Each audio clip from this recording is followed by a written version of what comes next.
colleges played. What's going on, Commonwealth, and welcome to another episode of the Bluegrass Soccer Cast, your home for all things soccer right here in the beautiful state of Kentucky.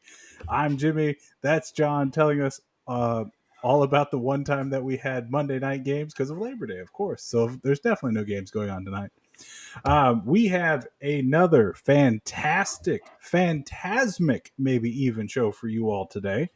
So no pressure on John, but glad you're back. Glad your voice is back. Because last Wednesday was a great interview with Kristen. I appreciate her time and Racing Louisville for making her available. We really appreciate that. But after that, it went downhill quick, my friend. So glad you're back. It wasn't that bad. I appreciate your kindness. But today we will do better, and we have another great show for you. So, John, let's go off.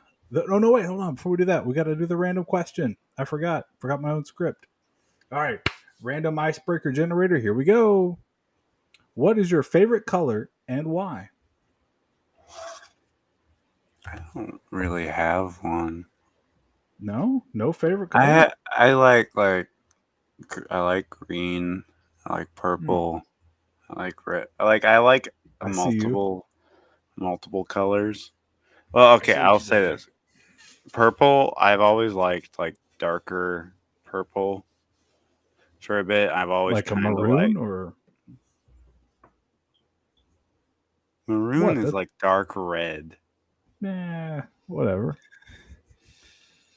Um, Same thing with like darker greens and stuff. Um, and like it's just I don't really have like one color that dominates. I will say when I was little it was probably like blue or Ah, like navy blue, but like now I look at like, oh, I have too much of this, and I will like actively avoid buying or getting stuff with that color for a bit. absolutely. My favorite color is navy blue. I wear it on just about every occasion that I can. So anything from sweatshirts, t-shirts, polos, dress shirts, I got them all in navy. Keep it simple. Goes really good with those Murray gold, navy and gold. Looks great together. So also the state of Kentucky colors. You know, if you look at the Kentucky flag, it's got that kind of blue, almost navy and gold. But Except no one uses that color scheme but Murray Murray. does, yeah, exactly. Well, and a The little bit very the a very variation. corner college of this thing that you could be debatable Kentucky. Whoa, no, hold on now. You are at We are Murray's in that little tiny corner. Nah, they're not that far over. You're talking about Fulton. Murray is a little bit closer in than that little part that juts off. Yeah, there's Fulton in that area, and we don't go there. That's where like in the Lion King, the place where the sun doesn't touch. Hmm. Sorry, Fulton. Unnecessary shot. But John, so as we go off the top this week, you had some questions, and we're just going to kind of go through them. We had a bunch of random, not news, but just things to kind of talk about. So we're going to take a few minutes, and we're just going to kind of run through them. Oh, yes. Sorry. So You're you good. had proposed. There was this thing that went on Twitter. It was first by Walking 90, and then the USL show did it on Twitter. For those that don't know, those are other podcasts that cover the leagues. The USL show kind of covers all of USL, and Walking 90 is a League One specific one. But they have the SpongeBob picture of Patrick like in an arena, chained down, stone cold face, while people are like yelling at him. And the question is, what opinion, like league opinion, do you have that has you like this, where that you're like you you think is something that people might not like, but that you don't care. This is like I'll stand by this. And I had at least with the Walking 91, I had one of the more well traveled versions in terms of likes and interactions. And mine was you're not a community club, unless you have more than just a senior men's side.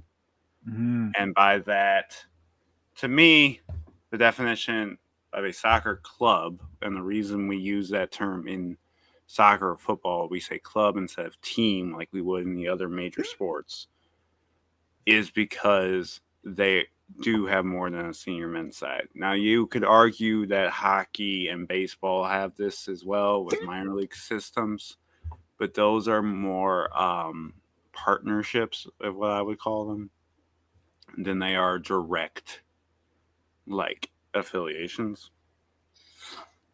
Because there's owners of minor league teams, like there's individual owners and stuff, and they can switch affiliations. If you're in an academy, you can't just like, oh, Lexington's academy is just gonna switch to Louisville all of a sudden, like, but Yeah, that's not how it everything works. else stays the same. That can Yeah. occasionally happen with minor leagues, and I personally had like some pushback against this, or like it's not this nuance. There's a bunch of other stuff that can happen, and strangely enough, it was by Madison. One was by a Madison fan who they would they qualify under my outside of a senior. They have stuff outside of a senior men's side. Yes, they don't have a W League team or an academy, but they are launching a Super League team. Hmm. They're not going to be part of the initial season, which starts next August. So you're But part of the 25 group. I think they're part of the 25 group. So in my opinion, that means they're a club. Then they're doing more than just, hey, come check out this soccer team that plays one type of thing. And his argument was like, well, we listened to the community. The community didn't want us to field a team of unplayed players, which I'm like, that doesn't make sense for Madison because you're literally one of the biggest college towns in America. In a You are great college town if you've never been. and that was my thing of like everyone presented these arguments of like, oh well, if they don't have the money for academies, like, I'm not saying free academies, very few American teams have free academies. Kids are willing to travel too. There's a guy coming up through Lou City that played at Dunbar in Lexington. There's Jackson and Head with Lex Sporting that both played in Cincinnati. That's a 90-minute drive to either of those areas from Lexington. So that you can't argue of like, well, the youth sides are still going to come up through us. Academies you still pay for type thing. Those can make their own money. Charleston Battery, like this got brought up in the conversation. Charleston Battery had an academy. They changed ownership right before the pandemic, and that academy is no longer with the team. However, the academy, like, it's not like they just folded up and displaced so many kids or whatever type thing. That like it still exists. Right. Like They still have opportunity. They just rebranded. They rebranded the Charleston Soccer Club, so it didn't like straight up and fold. The Battery just went, we're not connected to this anymore. Yeah, we're just and that's decoupled. The thing. Yeah, if you look at like Lexington's website and stuff, they indicate this is academy stuff. These are like separate things.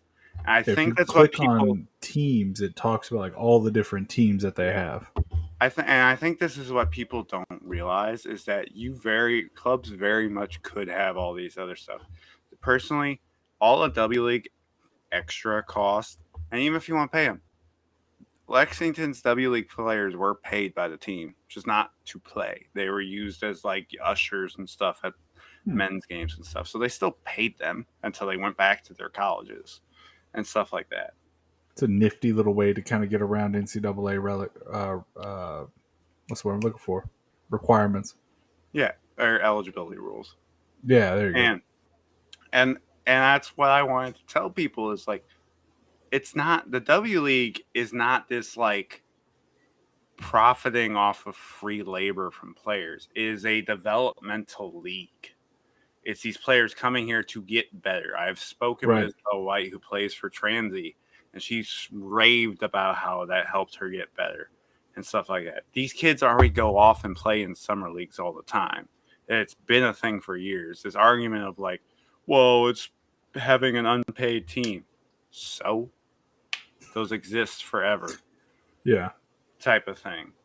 You Well, go tell the Indy 11 girls of like, well, your thing is not really that big because you were unpaid, and yeah, like, and then when I asked him, okay, where did this community come from? Like, who did they ask and stuff like that? He could not get back to me. And community then was another your guy, friend sitting around the table with you. well, no, that's my thing. I went, okay, who did they ask in the community? Because I think a lot of people don't realize there can be large vocal minorities. Because and In that can so many change too. parts of America. Yeah, just like I deal with it all the time. There's a lot more negative people out there for vocal negative people out there for Lex than there are just general supporters.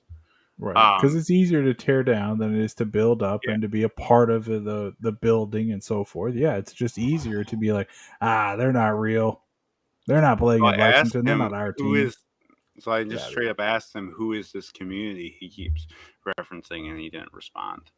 But some of the other stuff was teams have Kaylor Hodges, who's another content creator, said that teams should have their own stadium or training facility is a bigger priority than pro rel. It before I jump into that one, just kind of my thoughts on that first one there. Like I really do think you need multiple aspects to be a club. Like that is part of it. If you look at, Barcelona, they've got multiple sports even. They've got basketball and futsal and Yeah, everything, right?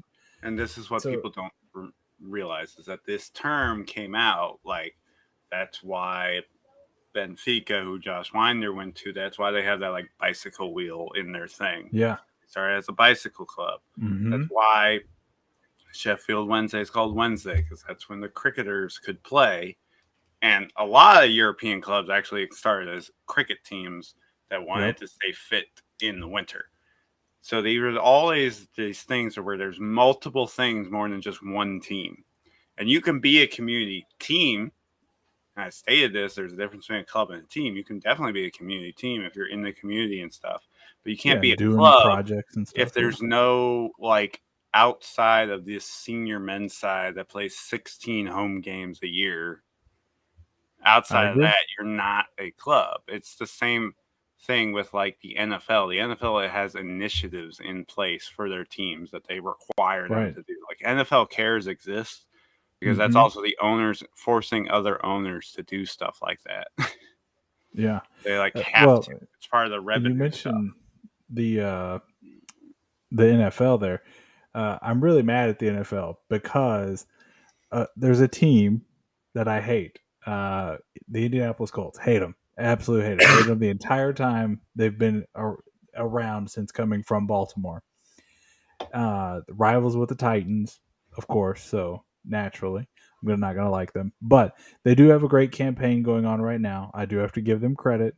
Uh, they are doing this whole like kick the stigma about like mental health and especially for men and stuff like that. So all of that comes from exactly what you were saying, John. Like it's a little bit PR, a little bit, but also like it's the NFL wanting to do more than just be football teams, right?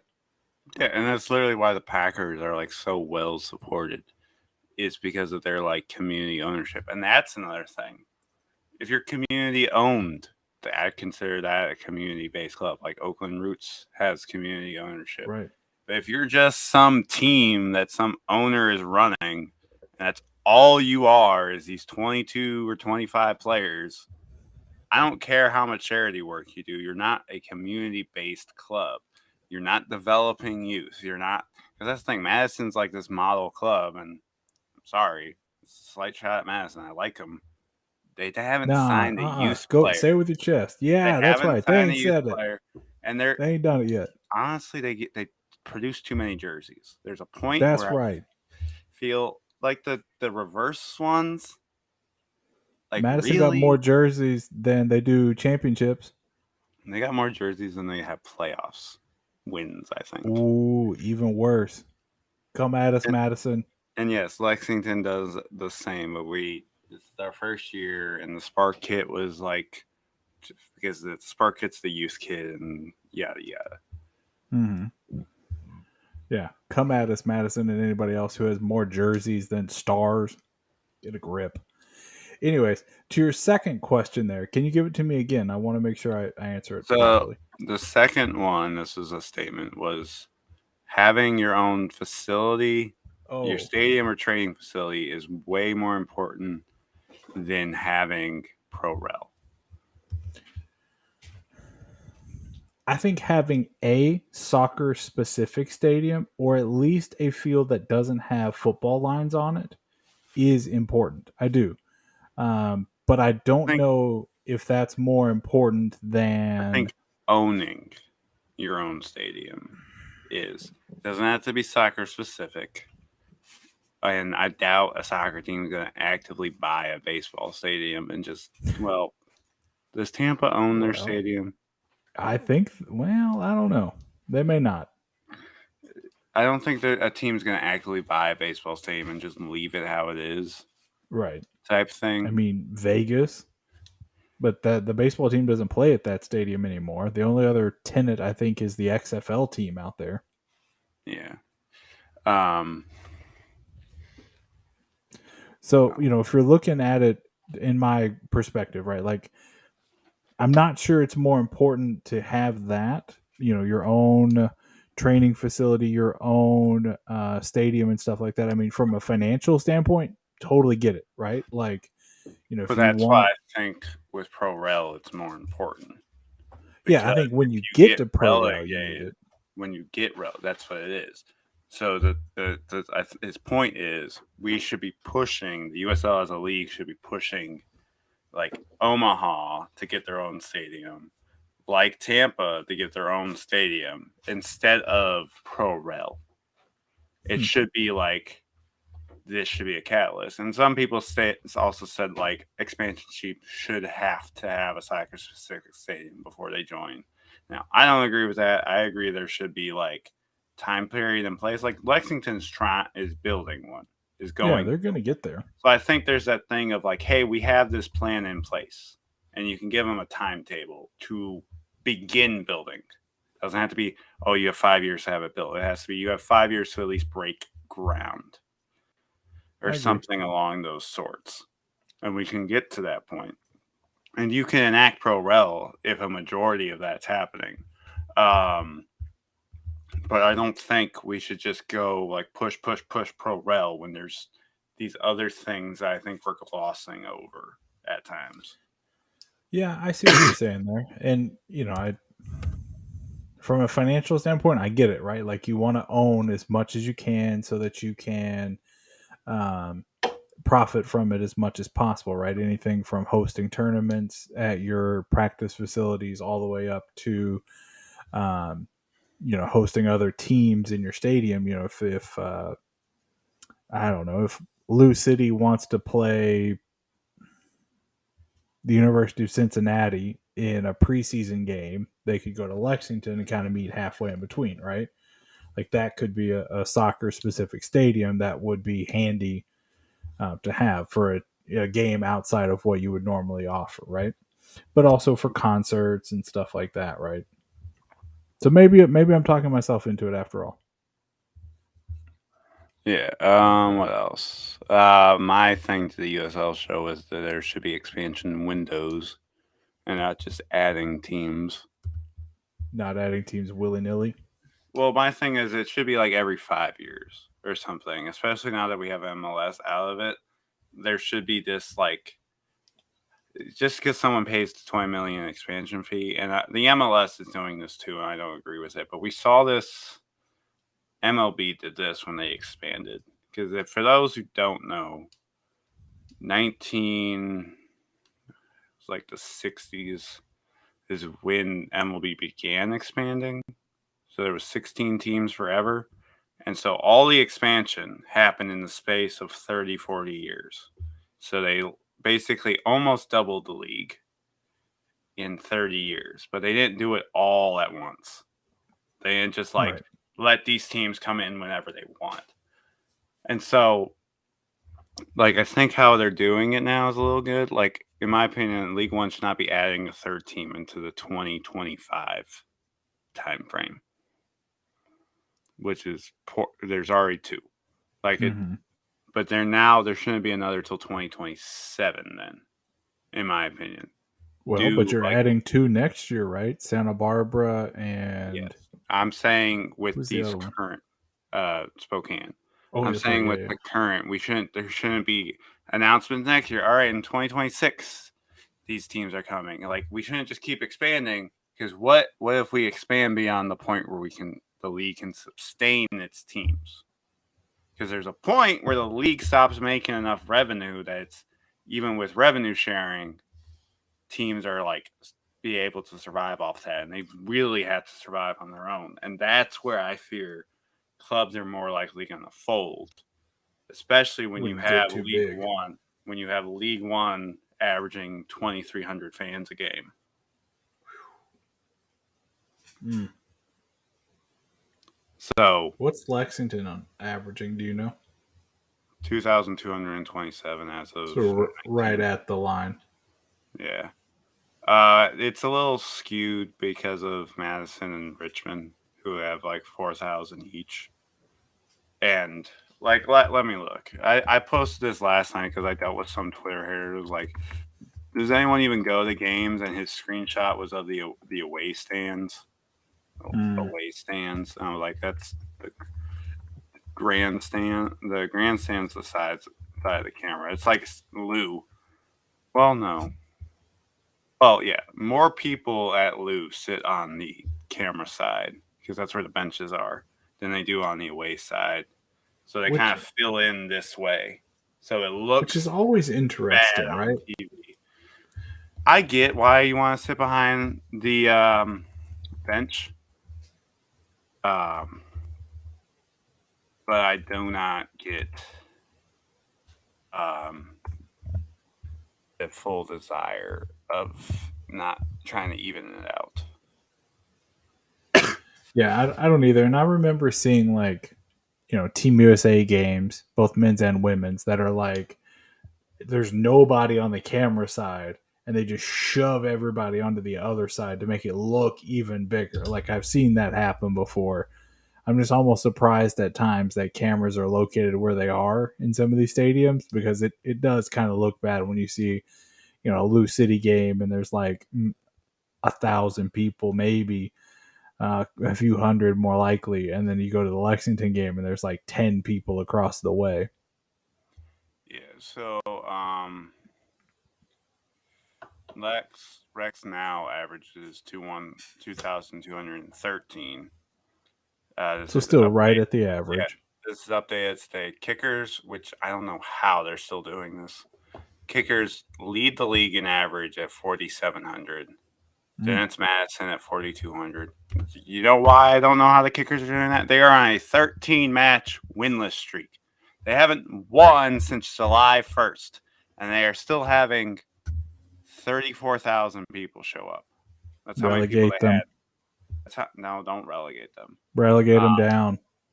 That's how many people they've already self-relegated twice. This That's is, true. but that right there and stuff with like the battery and people arguing all this stuff. These clubs that have been around for 30 years, you cannot compare Yeah. to the likes of Lex, to Madison, and these clubs are a little newer because these clubs have a whole generation of kids that just grew up with this team existing in some fashion. Yeah. Whether, yes, they were down to semi-pro or something. It's like the Battery have been in Charleston since the early 90s. That is as old or older than the Colorado Rockies and the Miami Marlins and the Arizona Diamondbacks, That's a great point, John. than Great the point. Tennessee Titans. Hey, whoa, hold up. We are still the same franchise from Houston. You're not the Oilers. Be quiet. Wait till we wear those Oilers uniforms in a couple weeks. That should not be allowed. That and the Carolina Hurricanes wearing Hartford Whaler jerseys. I don't care if you're the same franchise. That is blasphemy, especially when there's already a team back in Houston. Let them wear the Oilers jerseys. No, take it from my cold dead hands. Anyways, John, I think I agree with you there. I think you know some of these clubs with a low attendance and stuff like that. Like, yes, you do need to take it into consideration of are they going to be successful or not. But then you've got your examples there of Charleston and Richmond that have been around for forever that you have to take Detroit. them into consideration as well. I studied Detroit thing for our pro rel draft, and I they've been around 10 years. I believe they moved into their current stadium in either 2015 or so, and then you've seen it grow. Like it Mm-hmm. takes time in their own stadium. Lou, Right. we've seen it grow. They've been setting attendance records this year Yeah. and stuff like that. But I It think some of takes that, coming out of the time. pandemic and stuff like that, right? Like, but also you're right. Like, it's taken time for teams to take hold and stuff like that. And to Yeah, change the mindset from like they're just this minor league team playing in a minor league baseball park to no, this is a professional organization. That is a professional stadium. Like that place is nicer than Nissan Stadium. Sorry, Titans fans.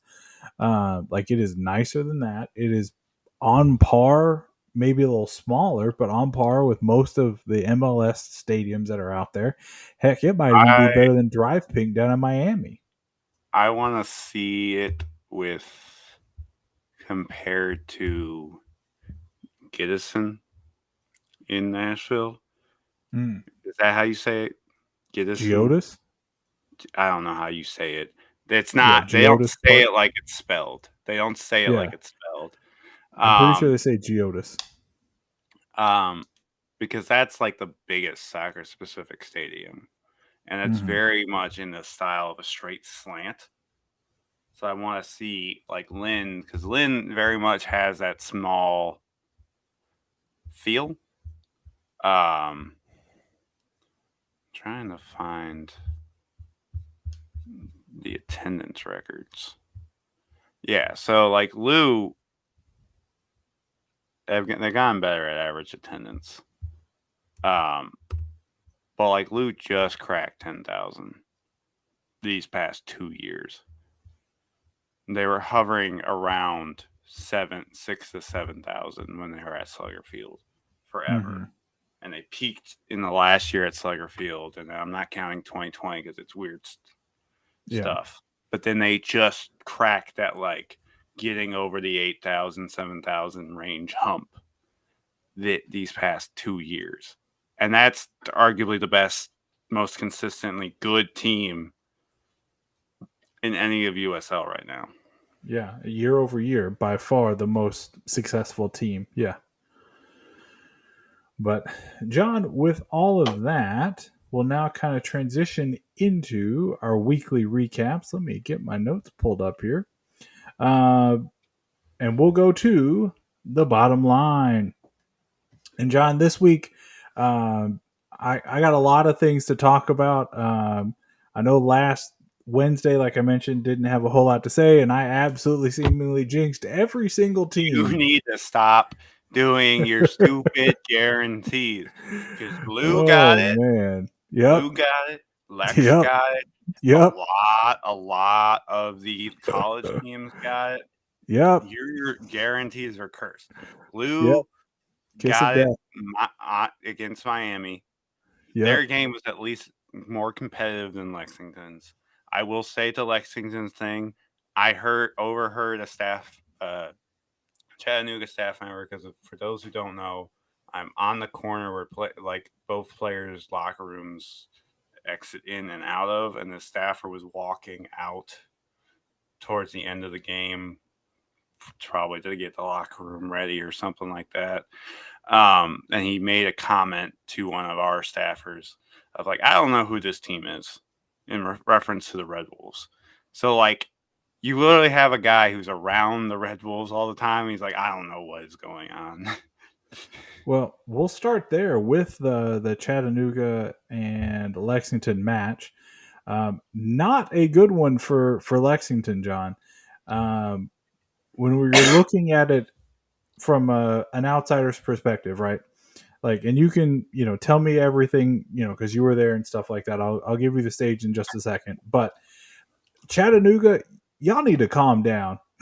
That was not That your okay. place. That was not your match to win. You had no right winning that match. Two, And frankly, I don't even think you all deserve to be in the USL League One right now. Like, you're playing terribly, and all of a sudden you come out of the woods firing pot shots from half field, it felt like, and you two, win the game. to the Red Wolves' credit, that was probably a lot of frustration that they were just letting out. Which Dan Creel released today that there's rumors that they are wanting to go to the championship, which Absolutely not. No shot. no, Chattanooga Red Wolves, you're the third most popular soccer team in Chattanooga, and I don't even want to hear it. Like, it's not even debatable in who's my opinion. two?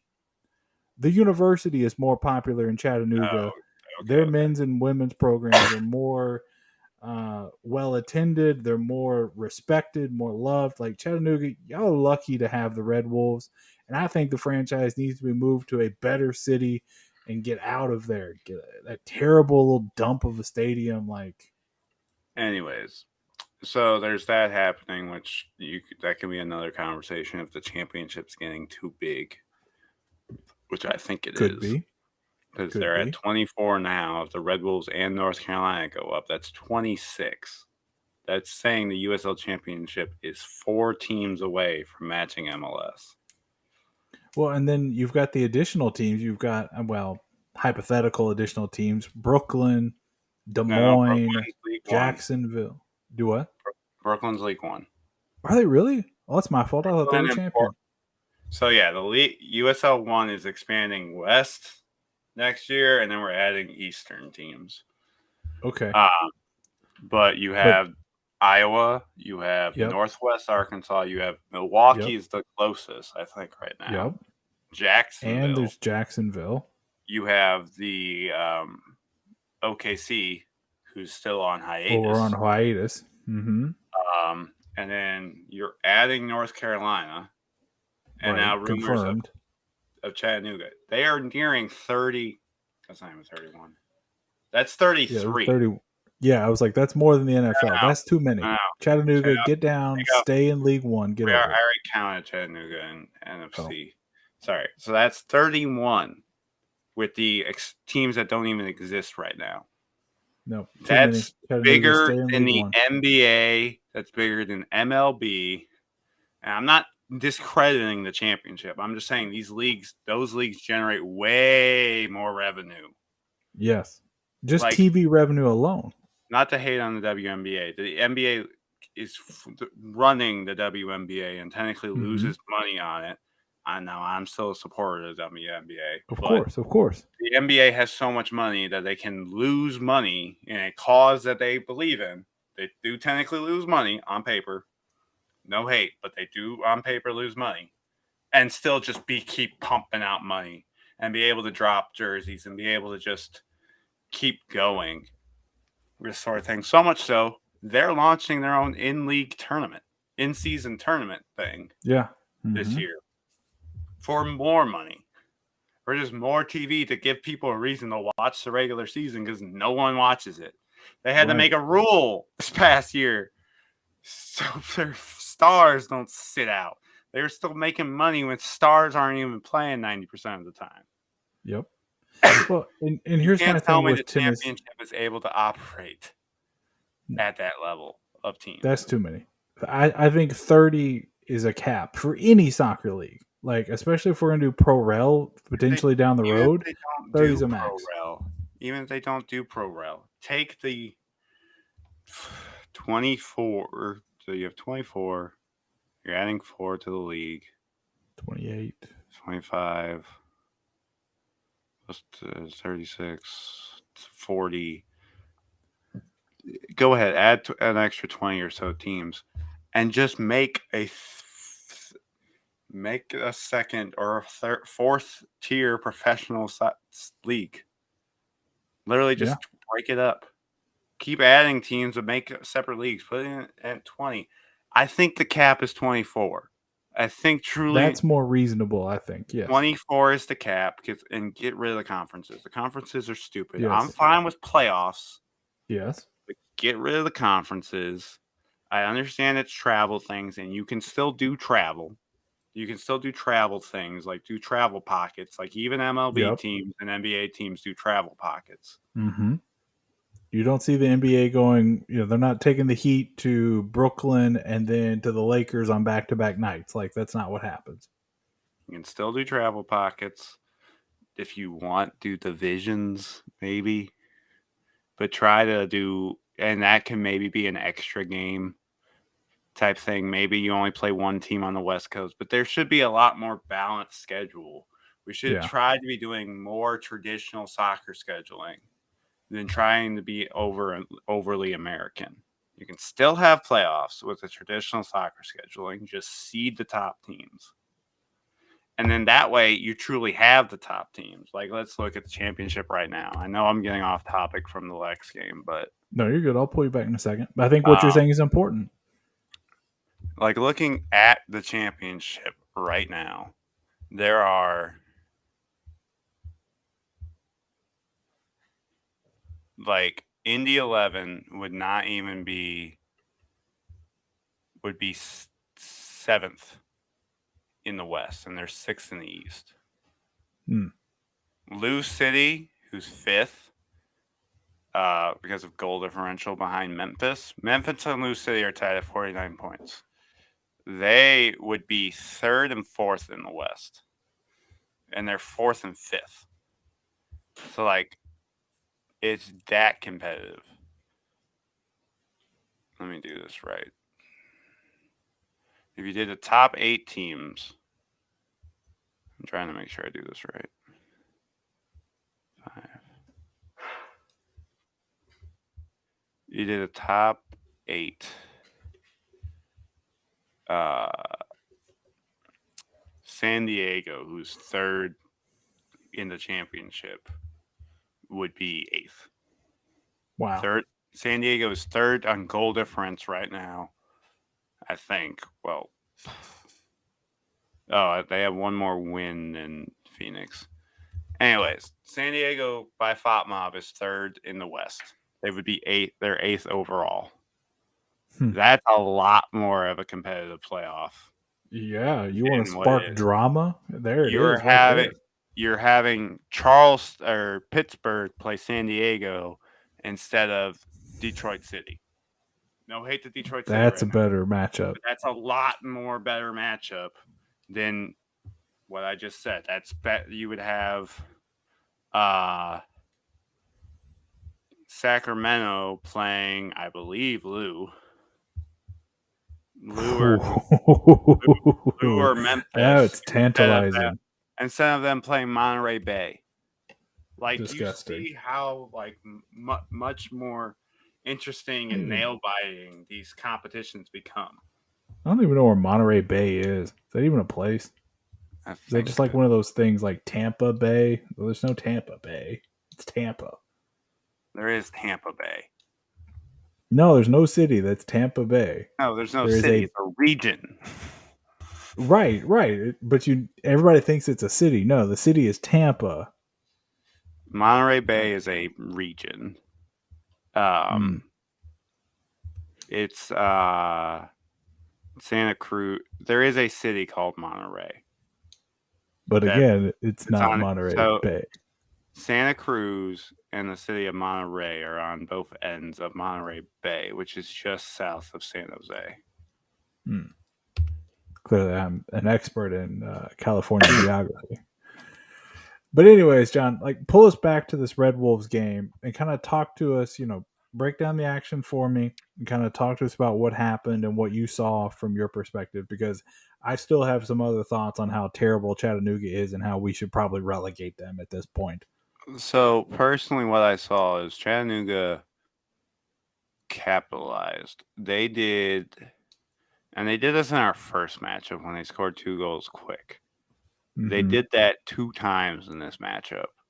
If you genuinely take out, or you Lex stops both those times where they scored 2 goals in the span of like minutes of each other.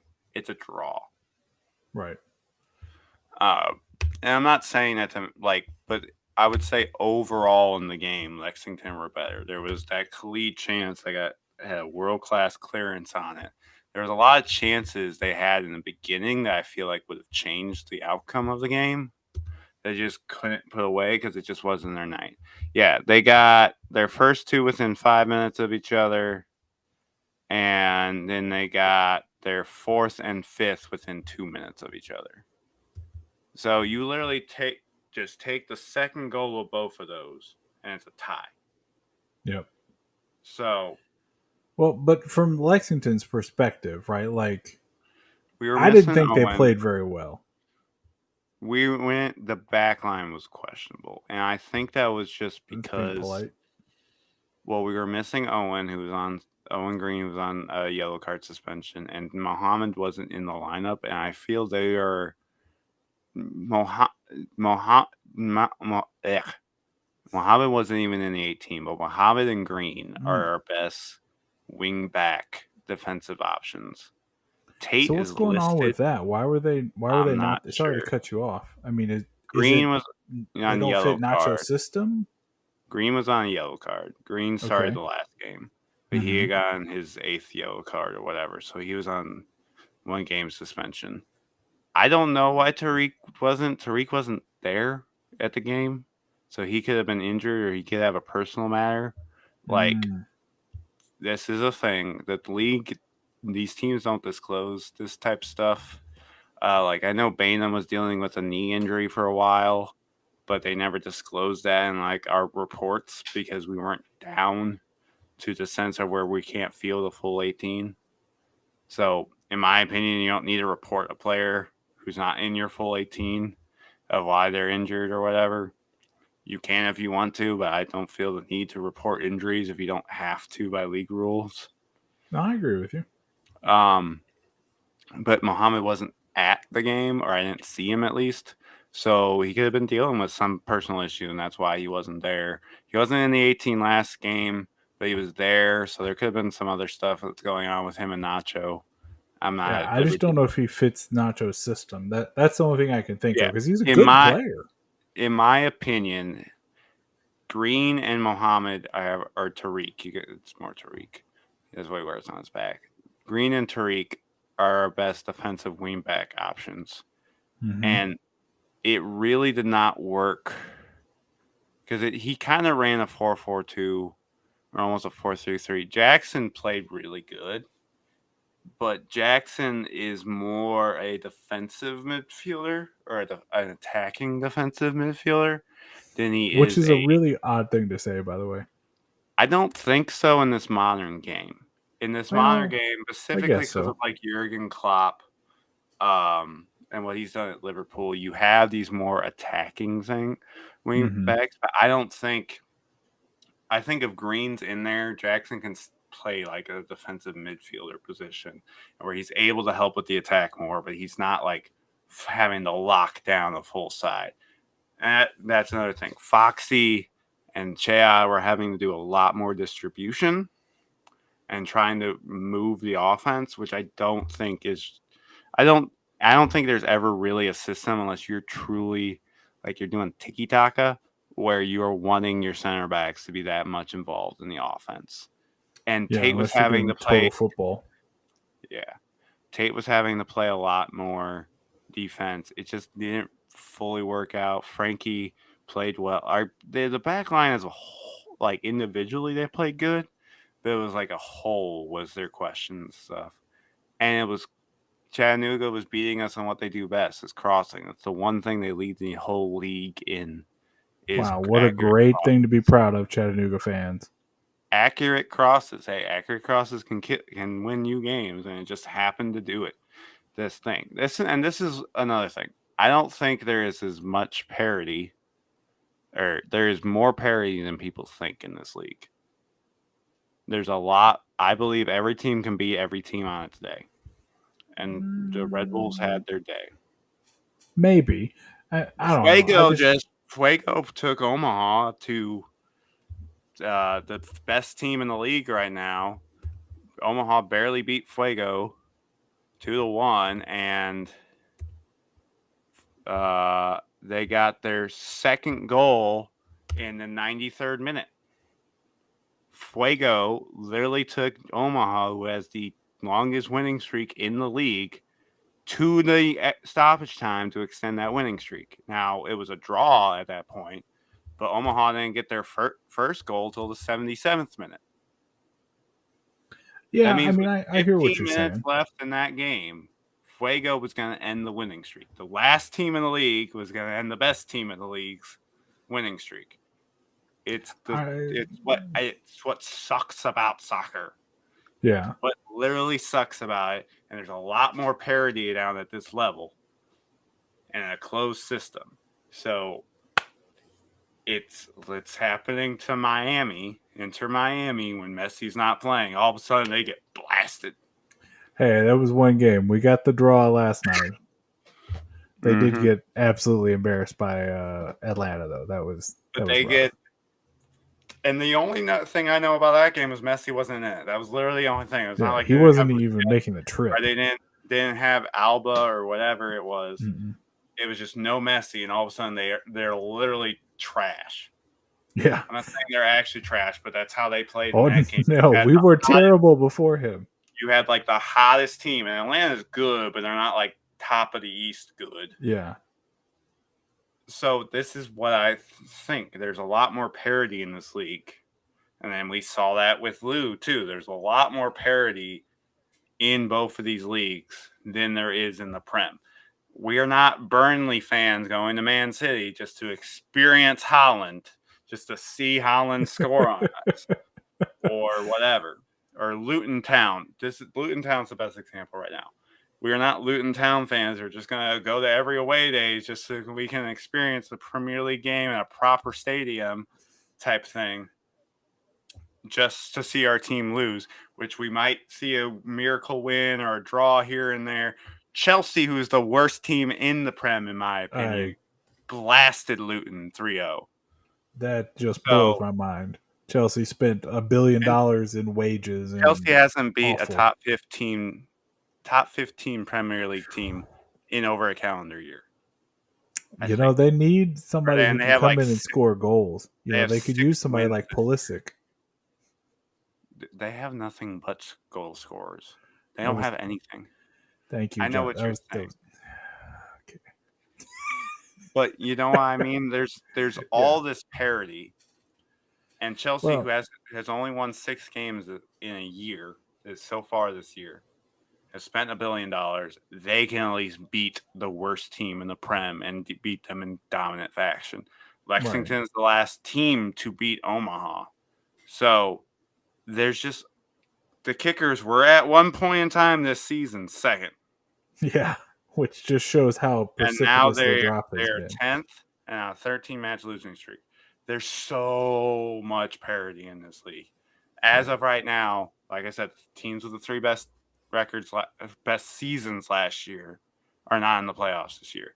The only 2 teams that have truly been consistent in this league are Greenville and Omaha. They're the only two. They're the only 2 who have been consistently in the playoffs. NoCo sucked last year. North Carolina sucked last year. That's why they moved down. Then North Carolina was in the league last year, and they sucked. They were in the league for 2 years. This is their 3rd year in the league, and they were the worst team. My bad. They were the worst team both years. Like, there's so much parity, and it's so crazy. You're right. I was off by a year. My bad. But I don't know, John. Like I really was thinking that Lexington was coming into this with a little bit of momentum. Interim coach. You got nothing to lose here. Like, you're just trying to build for the future, and it felt disjointed, especially on defense. Which I know that's something that Nacho and the rest of the coaching staff were working with the guys on, but it just seemed embarrassing to lose that game to that team. So much so that I'm kind of wondering, is Nacho the right guy? He's still got the interim tag. We'll see what happens. I think there was also the you've got a brace playing only the half. That is true. Why was he only playing the second half? Because I think Nacho is doing what he did there, playing Jackson the full 90, which Jackson played very well in my opinion. In He that did. He full played pretty 90. good. Khalid was the middle striker, so we haven't really had that, and it was more Nico on the wing more. With Charlie doing more of an attack as he's done. I think it was just try stuff. And that's as much as we needed a win to technically stay in the playoffs. We also needed Greenville. Even if we won, it didn't matter because Greenville beat Richmond. So even if we won, we were going to be eliminated anyways. If you just hypothetical. There's a point where I agree where you need to try stuff. And we saw Diallo Iracoza come in. We hadn't seen him play since the first Knoxville game.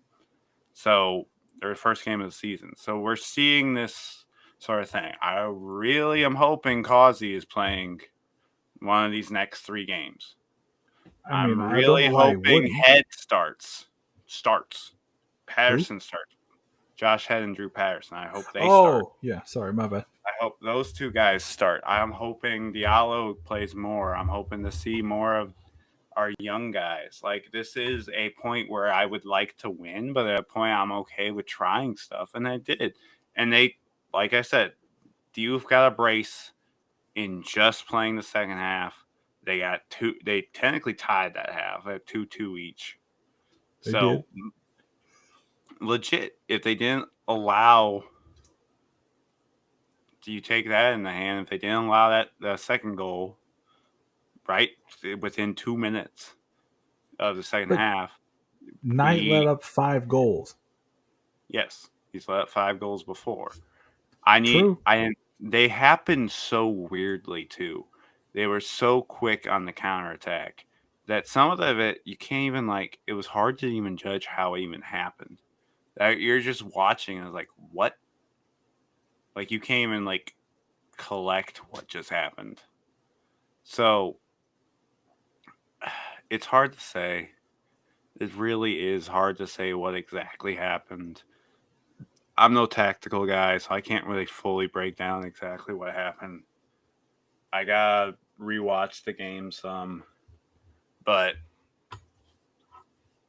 it just I think it was they were just had gotten so many draws that they given up the goal late that they were just burnt. They were burnt out. And in talking a bit with Charlie, I was like, maybe this is just the game that y'all it was a trap. It was a trap game. I've had a small fear of that, but maybe it was just you could finally get that funk off of you of just shake it off, right? Blasted, right? Yeah, just shake it off. And maybe that's what happens with the match this weekend. They're playing Madison, who's also in there, who's also in a bit of a weird funk themselves. So, just looking at their last 5 real quick, Madison they've won 1 game in their last 5. Lexington has more Madison has lost, drawn, won against the Kickers, so take that as you will. Drawn and lost. And they lost to just Independence just this past week. Beat, and they also lost to the Red Bulls. The Red Bulls have had Madison's number this year, surprisingly. So take it with you will. It's going to be interesting. Well, Red Wolves, Red Rules, whatever. I still don't. I don't understand quite what happened in that game. I would have thought Lexington would have come out and really showed their might and put it to them. But hey, it is what it is. You pick yourself up. Nacho gets the team ready for a trip up to Madison for this weekend. But speaking of teams that I don't really like, Lou City had a match with the other team in Miami over the weekend or over last week. It was a high scoring thriller, to say the least, as Lou City unfortunately did not come away with the victory after rallying to lead late, letting up Miami to get back into the game. But I do have to say, for that other team in Miami, they did show a Real lot of grit Miami. and they got a lot of resilience. Did you say Real Miami? Said They should real, rebrand. Oh, that would real be nice. Miami. Real Miami. Okay, I would support that. No, Uh, they need to rebrand. They need to rebrand as AC Miami. there you go. That would be fun. And then it's like Milan and Miami all in one. Um, but they did demonstrate a lot of resilience in battling back from multiple deficits. But Lou City let it happen, and this was really disappointing because Lou City had a lot to play for, and now because of that loss, they're kind of behind the eight ball. And offensively Well, speaking, to go be for it. fair, knowing Post, they are in the playoffs. They clinched Yes, that with their they win did over make the Loudon, playoffs. which was your kiss of death. Almost came back twice this week for all teams. Hey, that game was in But a monsoon. they did. Yeah, I saw that. I was like, what the heck? They Yeah. did clinch the playoffs, Yep. so they are in the playoffs. The thing is, home playoff right now. You were technically not. You were technically now going down to Memphis, which is Mm-hmm. not a bad road trip. There could be Nope. worse Yep. ones. Like you're not having to go to Charleston or whatever if you're wanting to travel for the playoff game. But that game was very questionable. That their defense was very streaky. They were never keeping the momentum against Nope. Miami. That Miami And was constantly getting momentum back, like just chipping it away from Lou City. and I don't know how you can. I personally don't think you can really judge teams when you play in a monsoon. So either side, really. Like, Yeah. yes, Lou went down to Loudon, and you could chalk it up to, oh, they're playing in the monsoon. But you could also chalk up Lou coming back because they're playing in the monsoon. Right. Like, Loudon's not terrible.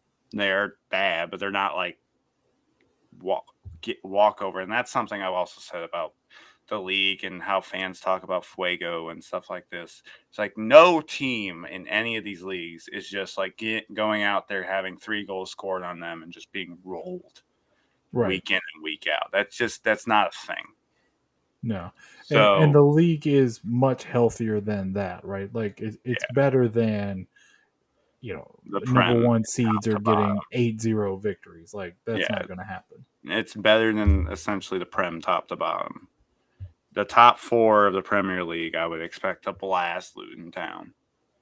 I don't But expect Charleston or the Riverhounds or Sacramento to blast the bottom of their conference. I expect them to beat them, but not just roll through them. But on the positive side for both matches, but especially for the first one here with Miami, offense was not an issue. Toch, Harris, Rivas, like they all made significant contributions.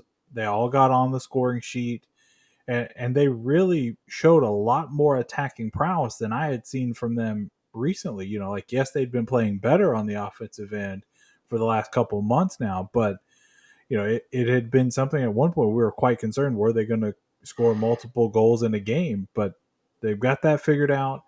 I think some of what happened in Miami, one, it was hotter than blue blazes, right? Two, quick turnaround from Saturday to Wednesday to then coming back to play Loudon on the weekend. It's like 3 games in a short time span kind of got them, I think, a little bit. But John, as you mentioned, Lou City, they made the playoffs. They're now behind Memphis On goal difference. on goal differential, right? Still they're equal on points. Yep. But I just think the defense, especially in that Miami game, was just a little too suspect. There was not enough pressure on Miami. Miami controlled the ball. They controlled possession for the majority of the game. And it was just kind of frustrating to see that result. But then as we go to the match over the weekend with Loudon, a nice 2-1 comeback win, right? In a monsoon that we kind of mentioned earlier, or at least for part of the game, it was pouring quite heavily. I saw other pictures where there was no rain. And it was Uh, windy. it was Like it very was windy. Like pouring I saw a heavy and ball literally curve. windy. So, and that's the thing of like, I don't know how you judge, and this is both ways. Even if a team dominates in a monsoon, I would take it with a grain of salt. I take most crazy weather games. Is it if your team wins, good, take the win and just keep going. Keep moving. Yep. You can't like it's so hard to say, did we really win, or does a guy actually stop a ball because it's dry because his foot doesn't slip or something?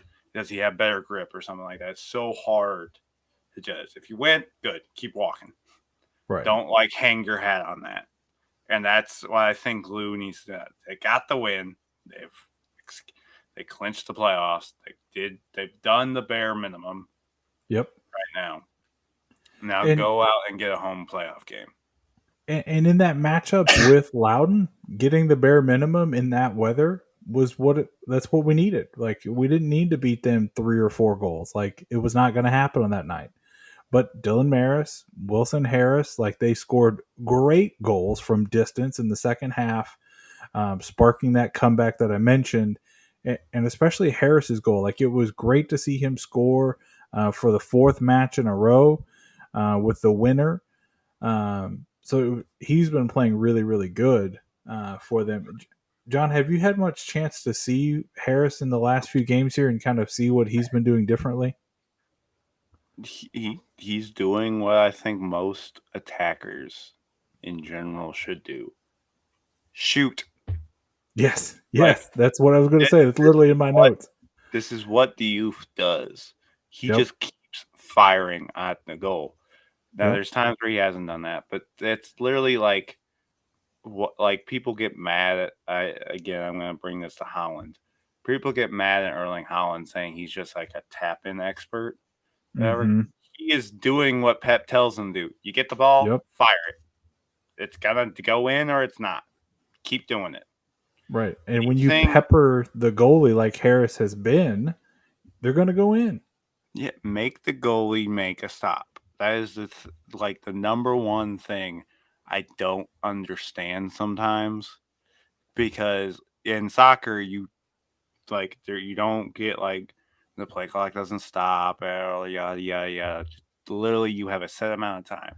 You don't need to get like fancy with it. Make the goalie make a stop. Yeah.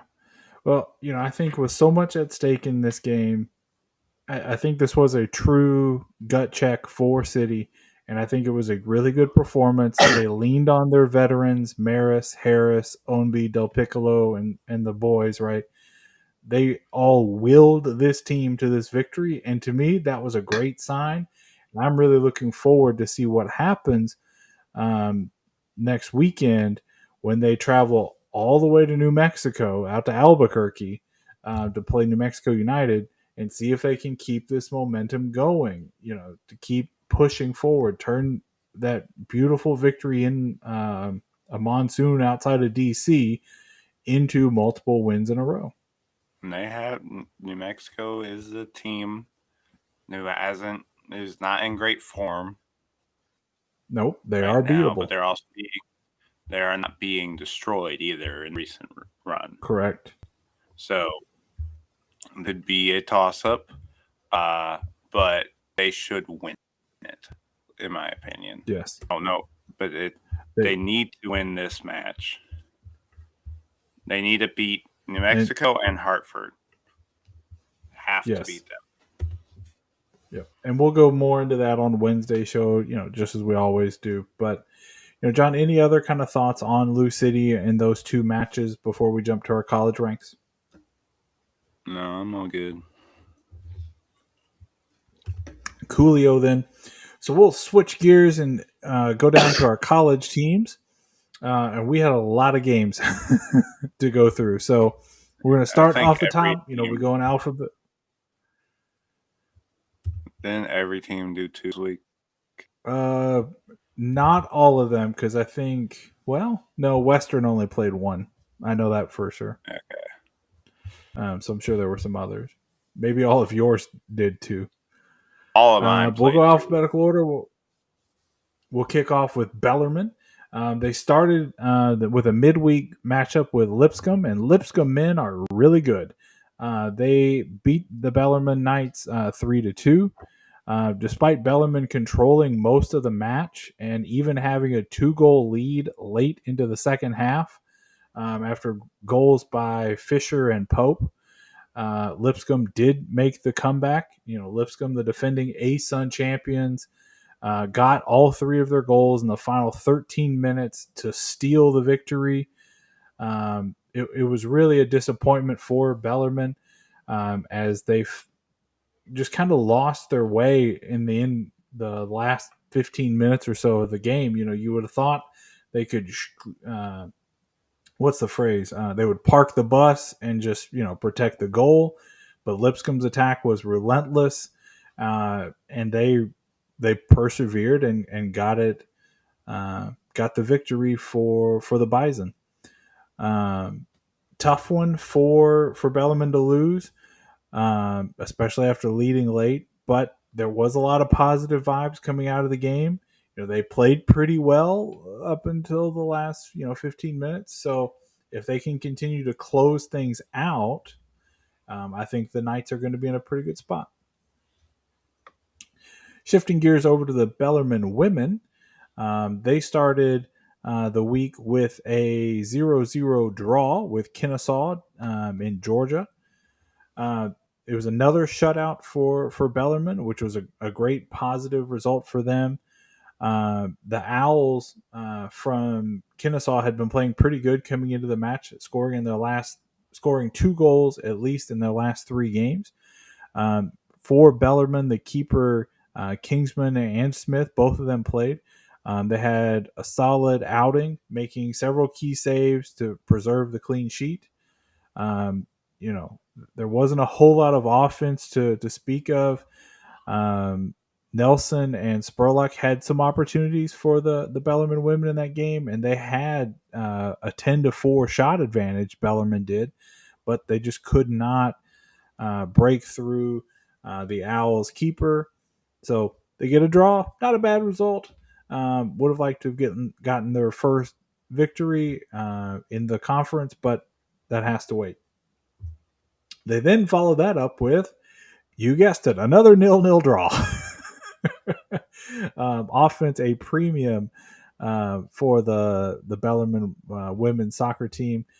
This draw, 0-0 draw, came against Queens down in Charlotte. And really, it was another good performance by their keepers, but it was not a good showing in any other way. Obviously, earning the road point is important in any of the ASUN conference play, but they're still looking for that victory. They're showing a lot of resilience. They're really bouncing back and making more shots and more efforts, but it's just not there. 4th shutout of the season, so we have to emphasize like how important that is for the Knights, but we need a little more offense. And continuing to remain focused for a full 90 and keep attacking would have gotten them the victory versus Queens, but they just couldn't find the breakthrough. So, good thing Bellarmine women undefeated last week, just in the draws, no victories. That goes on to Eastern now, and the Colonels had a somewhat decent week. Well, they did. They had a draw and a win. Yep. They drew at Queens. That's Queens University of Charlotte. They've in general they drew at Queens and then they blasted Kennesaw State at Kennesaw 3-1. They've been dominant both offensively and defensively in both of those matchups. Queens, they just couldn't manage a goal. Just were not able to get one in. But they got them in against Kennesaw. They've been shutting teams down defensively, holding them to barely any goals or corner kicks, and they've been really good on the discipline side, not committing many fouls. And they are currently now 5th in the ASUN with a record of 2-1-1. Want to keep going with UK? Yeah. So the men's can basically wipe national championship hopes out of their minds now, Does as not exist anymore. they have fallen out of the top 25, and they have been shut out 3 straight games. They got blasted by Ohio State, and they lost 1-0 to Old Dominion. It's just they have no heart. Like, they're barely even committing fouls, which, Right. like, I know I just praised EKU for this. If you are not having any sort of offense, if you're not having, there should be some frustration. Like, yes, you should not be trying to like actively foul people and get yellow cards and stuff, but you should be at least aggressive. Get those like just normal fouls that people like just let go, and the ref just is like, that's fine. Just this team has the ball now, keep going, type thing. There should be a lot more of that if you're trying desperately to score. They're not getting shots on target.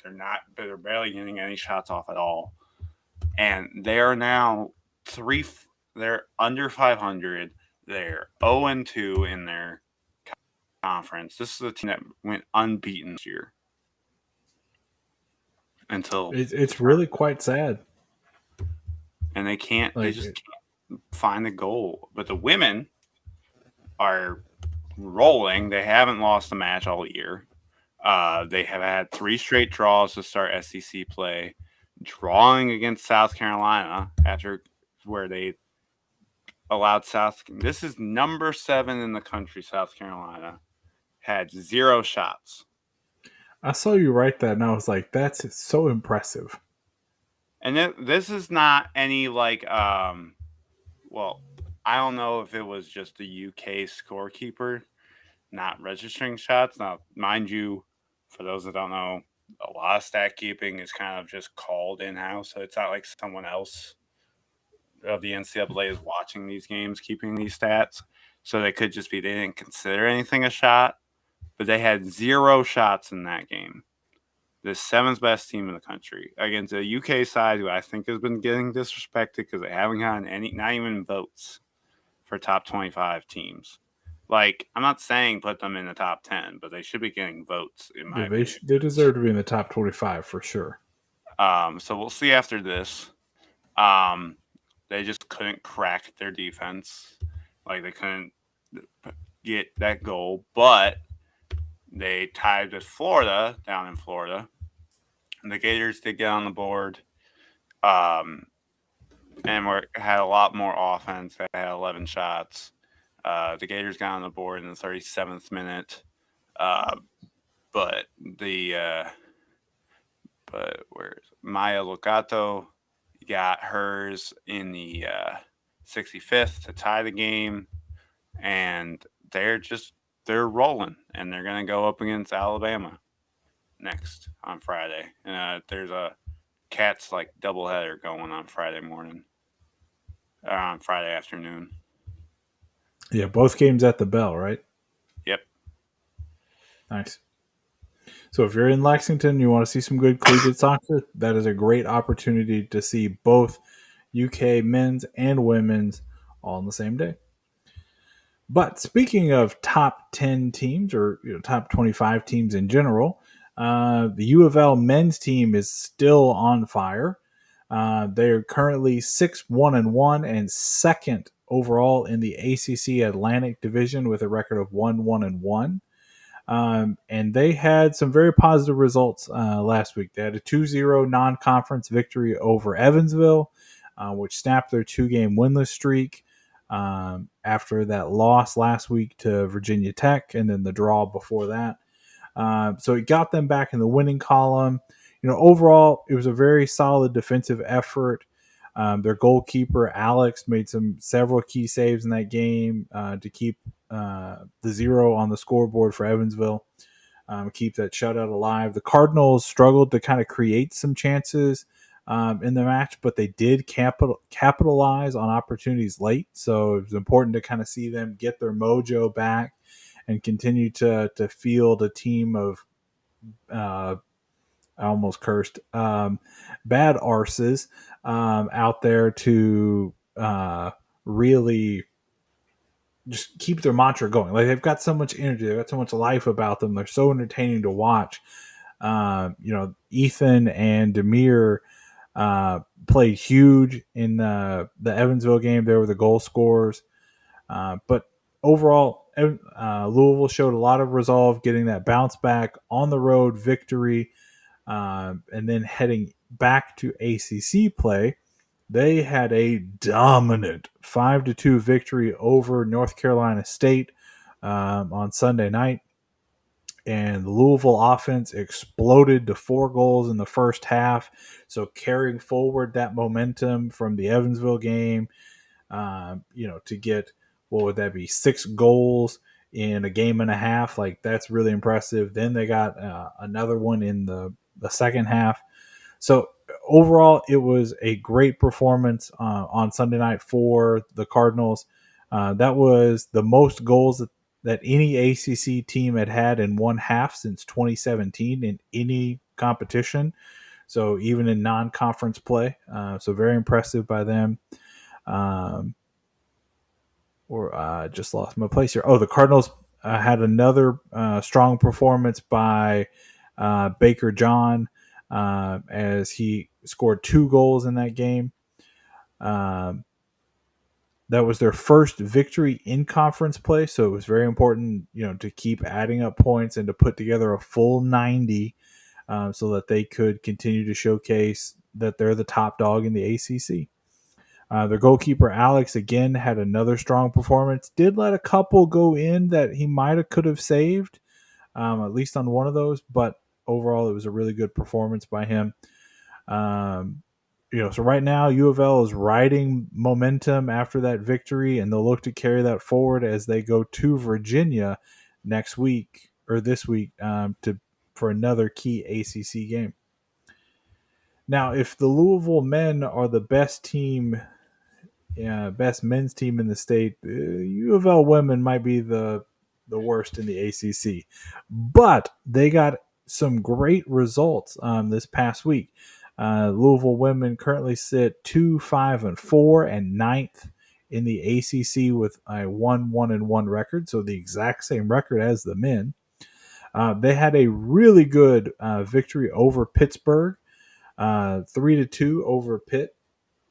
The offense completely broke out of their shell, scoring 3 goals. Oh, bless you, John.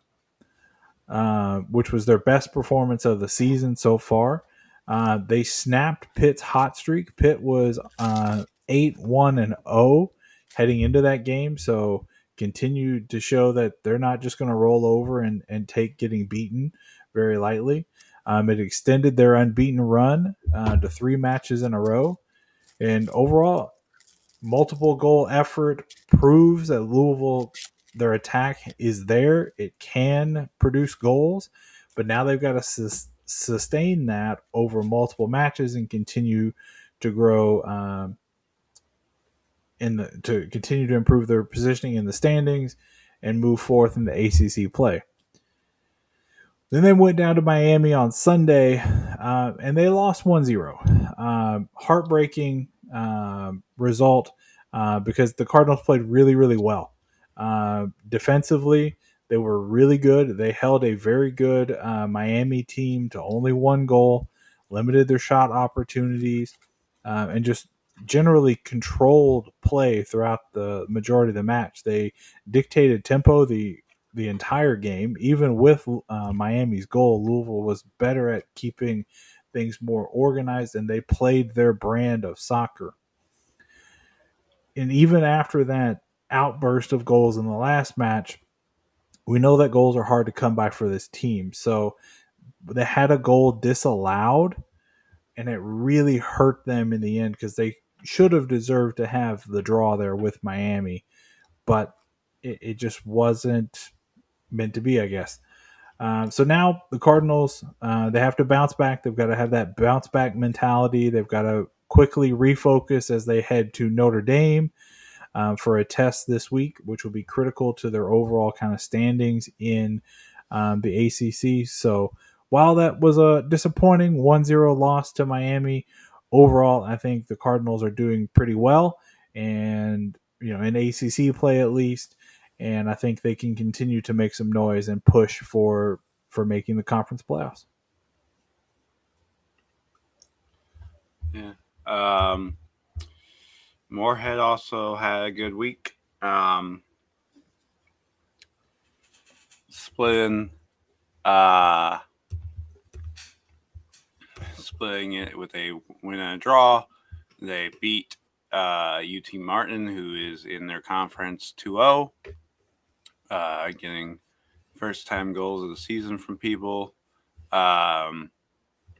They would just dominate that performance. They would draw against Western Illinois, which brings themselves to a 3 straight shutout streak. They're keep getting this high riding momentum in conference play. They're 2-1. I think they haven't lost a game. I might have wrote it wrong. They're doing good. They're gonna have some tests this week, I believe. No, that's NKU. But they're doing pretty good for themselves. They're definitely doing better right now than they were in non-conference. So we'll see how they're gonna go during this conference run. John, question for you: can you name without looking it up, what is the mascot for UT Martin? It's like it's a weird eagle, or like the pilots or something. Final answer? Yeah. The Skyhawks. Skyhawks. Can you name the mascot for Western Illinois? Bulldogs. No, the Leathernecks. Why is it a bulldog then? I don't know, because I think all but North, West, and Southern Illinois all have a dog mascot, and then Eastern Illinois had to be weird and pick a cat. Anyways, sticking back to Kentucky and teams that are M-State, we're going to go to Murray, my alma mater. And they had the exact same week that the Bellarmine women had, 2 0-0 draws. First was against our bitter rivals, Belmont, and the Racers really showed a lot of improvement in this game as they did outshoot Belmont 12-6. We've been talking all season about Murray, kind of struggling in the ability to score goals, so it was nice to see them outshoot Belmont at least. Would have liked for to see at least one of them go in, but hey, you know what? It was a good performance by them in that game. Second straight scoreless draw for them. So back-to-back shutouts. Good performance overall. Then you can take everything I just said and double it because they had another 0-0 draw, this time with the University of Evansville. The Racers continue to create chances and outshoot their opponent. However, again, they could not capitalize on mistakes and they could not find the back of the net. It's been the theme all year. Earning 3 consecutive draws to open conference play is a positive for the Racers, but eventually they've got to start turning that into victories. They've got to start turning that in those 1-pointers into 3-pointers and continuing to prove that they will make it to the Missouri Valley Conference Tournament again and make more noise then. But they're currently undefeated, 3 draws. And it really proves that they can go toe-to-toe with any of the teams in this conference, especially by playing Missouri State last week, Belmont this past week. They can do it. They can go toe-to-toe with the best teams in the conference, but they've got to start finding the back of the net. Please, can we break the streak this week? For the Racers? Fingers crossed.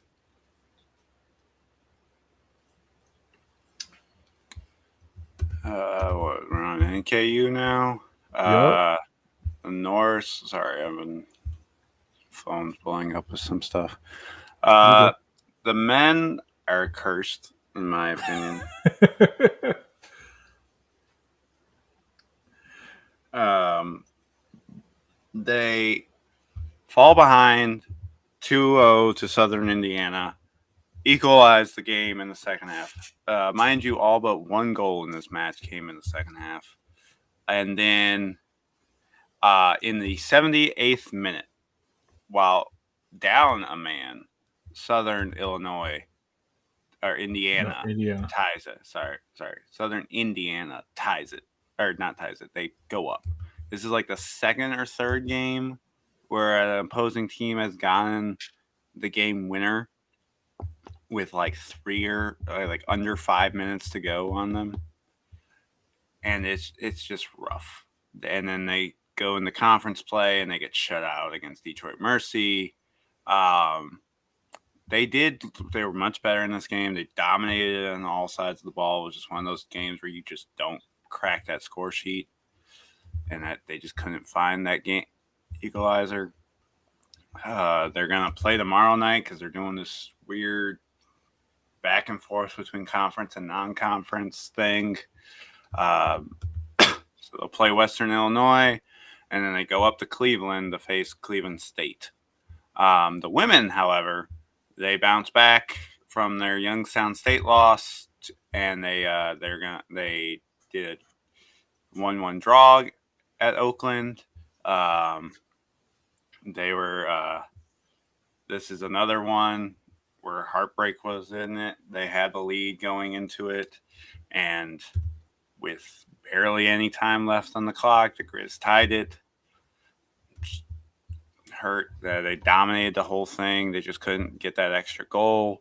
And then against Purdue Fort Wayne, they met a keeper who had their day. It was a shutout draw.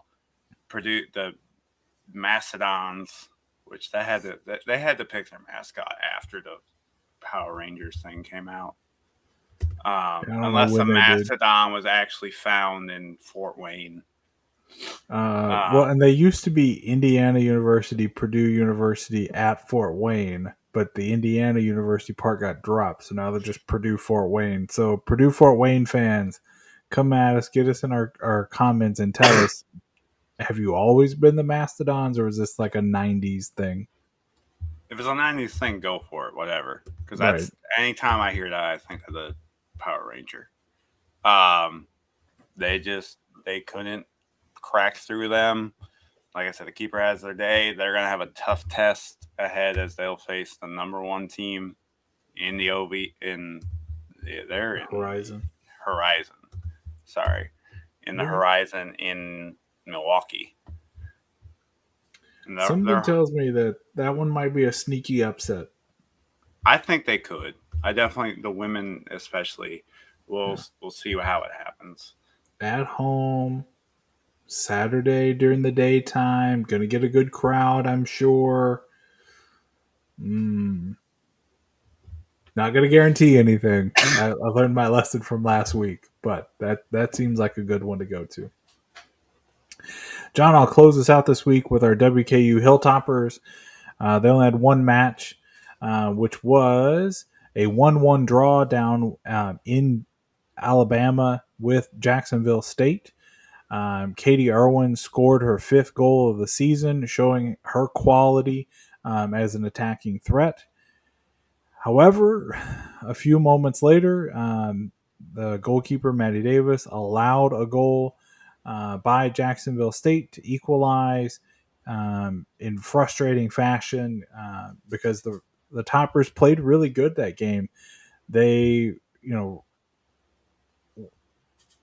wow, brain just melted. They controlled the ball. They outshot Jacksonville 9-7.